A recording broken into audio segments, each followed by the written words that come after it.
আপনি নেন আপনি নেন আপনি নেন আপনি নেন ইয়া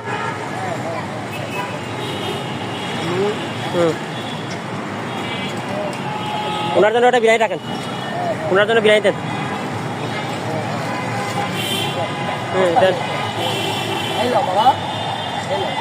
ভিডিও এই অসহায় মানুষের জন্য কিন্তু আজকে আমি খাবারের আয়োজন করেছি। ঢাকা শহরে ঘুরে ঘুরে যেখানে পথ শিশু, যেখানে মানে বৃদ্ধ মানুষ, অচল মানুষ, তাদের হাত পা নেই, এই মুরব্বী কিন্তু হাত পা নেই, কিন্তু ঈদের আনন্দ নেই। আজকে তাদের জন্য একটু খাবারের ব্যবস্থা করেছি। এই বাচ্চাদেরকে সেমাই এবং বিরিয়ানির ব্যবস্থা করেছি। আমাদের এই মানুষের পাশে দাঁড়ানোর পর আজকে ঢাকা শহরে এরকম শিশু বাচ্চা হাজার হাজার বাচ্চারা কিন্তু ফুটপাতে পড়ে আছে, তাদের ঘর বাড়ি নাই, অসহায়, তাদের মধ্যে ঈদের আনন্দ নেই। আমাদের যারা সামর্থ্য রয়েছে, আমাদের নাগরিক বৃন্দের, আমরা মনে করি সবার পাশে দাঁড়ানো দরকার। সবাইকে ধন্যবাদ।